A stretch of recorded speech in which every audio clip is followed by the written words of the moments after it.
जो ऐलान कयो अथऊं उहा हुनखे नथी मिले। वॾी महांगाई बि थी आहे, 500-700 माण्हू गुज़ारो ई नथो थिए। 43-40 मिलंदा ई न आहिनि माण्हुनि खे। पेट्रोल महांगो आहे, शइ महांगी आहे। बजट में जेको वधाइनि था बस उहा मथां वधे थी, असांखे मिले ई कोन थी। तो गुज़ारो सफ़ा जेको असां पाण हिते परेशान लॻा पिया आहियूं। जेके बि कानून पास थींदा आहिनि उन ते को बि अमल न थींदो आहे। इहा जेका बजट पेश कई विया ग़रीब खे ॾिसी करे कई न वई आहे। जेको ऐलान कयो अथऊं उहा हुनखे नथी मिले। ऐं हिन 43,000 हुनजो गुज़ारो नथो थी सघे। जेके 4-5 ॿार आहिनि, हर शइ महांगी लॻी पई आहे, हुन में गुज़ारो नथो थी सघे। नथो थी सघे 43,000 में गुज़ारो कॾहिं बि नथो थी सघे। साईं वॾी महांगाई बि थी आहे, 500-700 माण्हू गुज़ारो ई नथो थिए।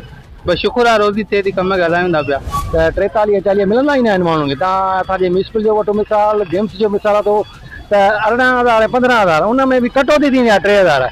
माना हिकु वॾो नाक आहे, ज़ुल्म आहे सिंध जे मज़लूम मुलाज़िम तो हुजे या मज़दूर हुजे, सभिनी सां माना वाज़े ज़ुल्म पिया। जेके बि गवर्नमेंट पॉलिसी आणे थी उन्हनि ते अमल नथी कराए, हालांकि अमल कराए त बहितर आहे। गुज़ारो थिए ई नथो थिए। असां ग़रीब माण्हू सॼो ॾींहुं चिंकी था हलायो पिया। हिन में को बचत थिए ई न। हिन 5 रुपया कमाए था सघूं, न खाई था सघूं, सुख सां पालींदा सघूं। साईं पेट्रोल महांगो आहे, शइ महांगी आहे, माना बचा पालण लाइ परेशान आहियो। साईं मां म्यूनिसिपल जो मुलाज़िम आहियां। पगार मुंहिंजी आहे 30-32 आहे। मुंहिंजो तक़रीबन 4 साल थी विया आहिनि सर्विस खे। इहा ई पगार आहे मुंहिंजी। न वधे थी बजट में जेको वधाइनि था बस उहा मथां वधे थी, असांखे मिले ई कोन थी। तो साईं गुज़ारो सफ़ा जेको असां पाण हिते परेशान लॻा पिया आहियूं। हाणे रोज़ी आहे कान, जेका तो हर शइ महांगी थिए पई। हिन महिल दिहाड़ी असांखे 700-800 रुपया मिलंदी आहे। थोरो घणो असां पूरे तन जो गुज़ारो आहे, इहो बि असांजो हक़ आहे। उहो बि असांखे हक़ नथो मिलियो वञे। असुल ॻाल्हि इहा आहे त 43,000 त सिर्फ़ु नाले में जेको आहे 43,000 आहे। असुल जेको आहे हिन हुकूमत जी नाकामी आहे। जेके बि कानून पास थियनि था, जेके बि असेंबलियुनि मां आर्टिकल या जेके बि जेको आहे औरतुनि जे लाइ हुजनि, नंढनि मासूम ॿारनि जे लाइ हुजनि या मज़दूर ऐं पोरतनि जे लाइ हुजनि, जेके बि कानून पास थींदा आहिनि उन ते को बि अमल न थींदो आहे।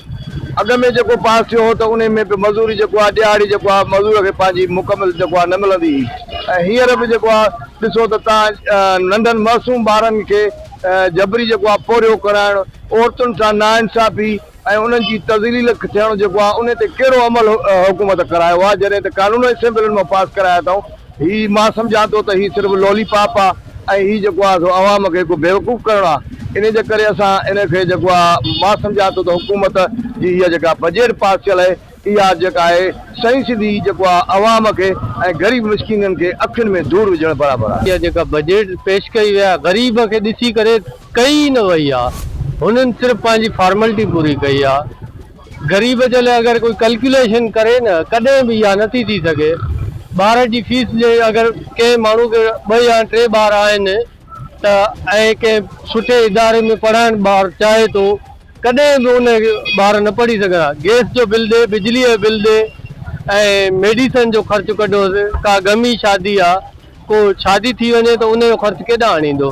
गवर्नमेंट कॾहिं सोचियो ई न आहे ग़रीब जे लाइ।